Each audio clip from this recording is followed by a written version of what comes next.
قطب منفی بود، این قطب مثبت بود، این F بود. و چجوریه این 3 قطب داره یا 2 قطبیه؟ ما در ایران کشور 2 قطبی نداریم ما اصلا. ببین این داره میگه 2 قطب ندارن، مال اینا سیستمشون 1 قطبیه. یعنی همینجوری همه سیما رو میبندی به هم قشنگ. چی؟ جرقه میزنه؟ نه خیالت راحت، خودش داره میگه دیگه، میگه اینا 1 قطبیه دیگه، یه ولی فقی دارن همه چی حله. ما تقابلی نداریم در ایران، کشوری که ولی امر داره، ولایت فقیه داره، جایگاهی که ولایت فقیه در شرع ما داره، در قانون اساسی ما داره. اگر مشکلی قوا داشته باشن او حلال اون مشکل هست. بله، حلال مشکلات با طعم شکلات. البته از اون شکلات‌های تلخ و کمرنگ و بدمزه، ولی حلال. مهمه که گفت حل میکنه دیگه، مثل این شکلات که قند رو تو خودش حل میکنه. اگر هم موردی بوده، گلهی بوده، نکتهی بوده با خود اونها خصوصی مطرح بشه و کمتر در سطح رسانه ها مطرح بشه. ما در کنار هم تلاش کردیم، در کنار هم کار کردیم، امروز هم همینطوره. بله، پس در اساس نظام 1 قطبیه، فقط گاهی یه مورد خیلی کوچولی هم اگر بوده مثل برجام دیگه اون رو خیلی خصوصی و دربسته مطرح میکنن که به رسانه ها کشیده نشه. حالا روحانی در ادامه این صحبت یه جمله دیگه هم گفت که ظاهرا دیگه از پخشش صرف نظر کردن، ولی توی بعضی از سایتاشون درد شد و اون هم این که یکی از توطئه هایی که دشمنان در رسانه های جمعی خود تبلیغ میکنند خط 2 قطبی بودن کشور است. رسانه‌های خارجی کارشان این است که یک کلمه از این و آن پیدا کنند، اینها را روبروی هم قرار دهند و بگویند این یکی مقصودش این بوده و آن یکی مقصودش آن بوده است.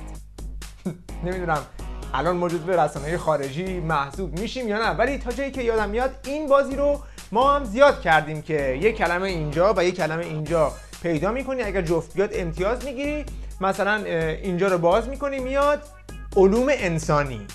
بسیاری از این علوم انسانی مبتنی بر فلسفه هایی هستند که مبناش مادیگری است، مبناش حیوان انگاشتن انسانه.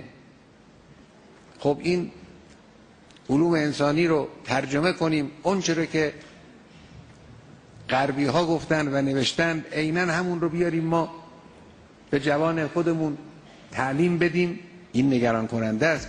خب چیزی که برای این حلال مشکلات نگران کننده است، برای این محلول مشکلات یک نیاز مبرمه. این همه مشکلاتی که تو جامعه داریم، طلاق، اعتیاد، 1000 معضل اجتماعی ما داریم، این کی باید حلش کنه؟ کی باید راه حل به ما بده؟ کیا باید به کمک ما بیان؟ این مگه مال علوم انسانی نیست؟ مگه سبک زندگی مال همین علوم انسانی و اسلامی نیست؟ این که مال فیزیک نیست که، مال شیمی که نیست که، مال همین علوم انسانیه. ما نیازمندیم، از لحاظ کاربردی ما بسیار نیازمندیم. به کارگیری کلمه علوم انسانی در صحبت هر دو نفر کاملا اتفاقی بود. به خاطر همین از این موضوع رد میشیم و میریم سراغ یک عبارت دیگه، اونم در مورد نحوه مذاکرات با سوس همچین بفهمی نفهمی، آرمان و اصول. دشمن صریح نمیاد با آرمانها معارضه صریح بکند فعلا. چرا؟ اگر ما عقب نشینی کردیم به صراحت هم میرسه.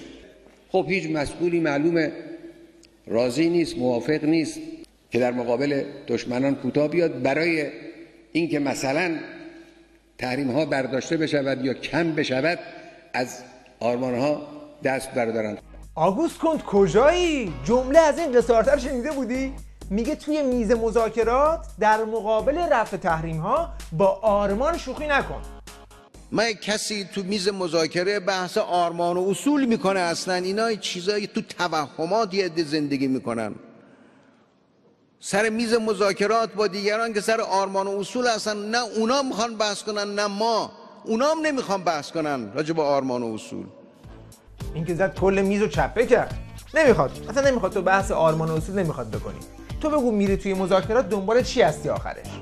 برجام 2 برجام 2 که همون اقدام مشترک ملی است در داخل کشور با وحدت آغاز خواهد شد، با همدلی شروع خواهد شد.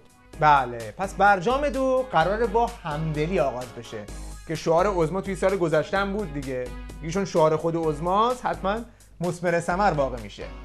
برجام دیگری در قضایای منطقه، برجام 2 و 3 و 4 رو بایستی به وجود بیاد تا ما بتوانیم راحت زندگی کنیم. این منطقی است که سعی میکنن این منطق رو در بین نخبگان جامعه منتقل کنن. این چیز خیلی مطلوبی نیست.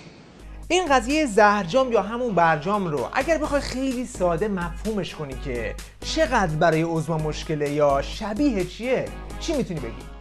این حمومایی که به صورت خزینه بود و میخواستن دوش کنن، چه بساطی به پا شده بود. عده‌ای که میگفتن نصف دین از بین میره اگر لوله کشی بشه و دوش بیاد. آغاز دوران طلبگی ما بود، ما هم قم بودم من. قم هم همون سالا، همون سال 40 داشت این حموما رو عوض میکردن. چه سرصدایی درست شد.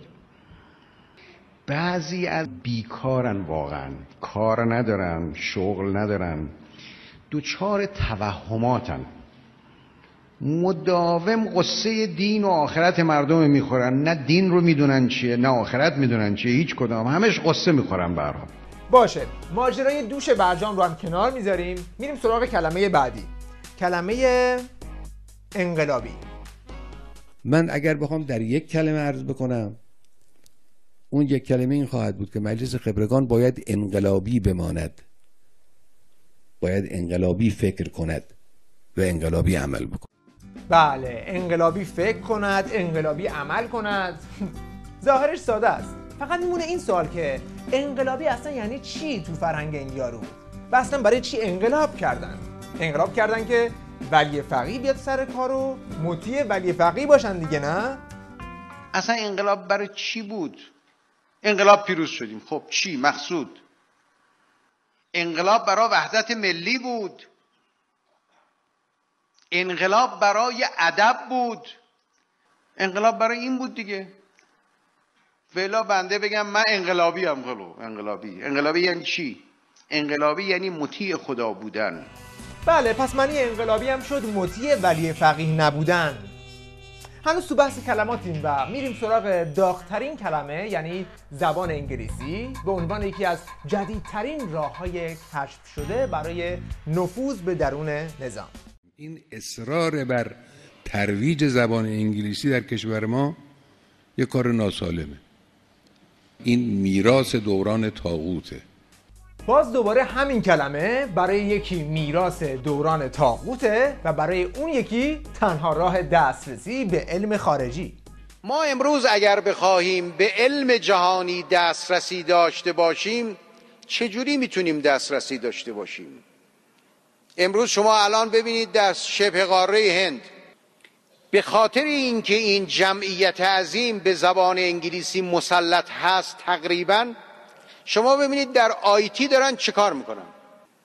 البته اینکه چه زبان خارجی بیاموزیم به خواست مردم ارتباط داره. مردم خودشون باید بخوان. مردم باید خودشون بخوان. یعنی ولی فقیه اینجا زرشک تشریف دارن.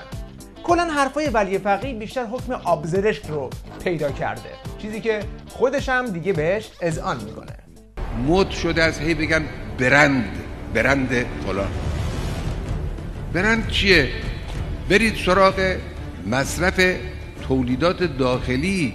اینو من فقط برای یه عده خاص نمیگم. خب بله، وقتی ما میگیم یه عده متدینین فوراً گوش میکنن. افرادی که برای حرف ما حجیت شرعی قائلن اینو نمیگم. من برای هر کسی میگویم این حرف را که به ایران علاقه‌مند است. بله، پس میشه نتیجه گرفت که اکثریت جامعه که به فکر ایران هستند و جز اون عده خاص هم نیستند به حرف علی خامنه گوش نمی کنند. ولی مشکل بزرگتر اینه که توی همون دایره خودی ها هم دیگه گوش شنوایی برای حرفهای مفت یارو پیدا نمیشه، بلکه برعکس همه براش تبدیل شدن به رقیب. رقابت بر سر چی؟ برای پوز دادن. جنس‌های دارای نشان خارجی، یه عده پولدارهای نوکیسه تازه به دوران رسیده کم نداریم متاسفانه تو کشور. آفساید، یک عده پولدار تازه به دوران رسیده، یعنی ظاهراً چند تا دست از جناح مقابل هم توی سفرش پیدا شده که به آقا خیلی برخورده و خیلی بدش میاد. دنبال نشانهای خارجی هم، به قول خودشون برندهای خارجی. بنده از این کلمه برندم خیلی بدم میاد. ستون فقرات اقتصاد مقاومتی که ما عرض کردیم عبارت است از تقویت تولید داخلی. خب این نظر رأس نظام بود و طبق قانون اساسی رئیس جمهور نظام اون کسیه که باید این حرف رو پیش ببره. ببینیم که نظر اون چیه. توجه کنید که ما دیگه کلمه کنار هم نذاشتیم ها.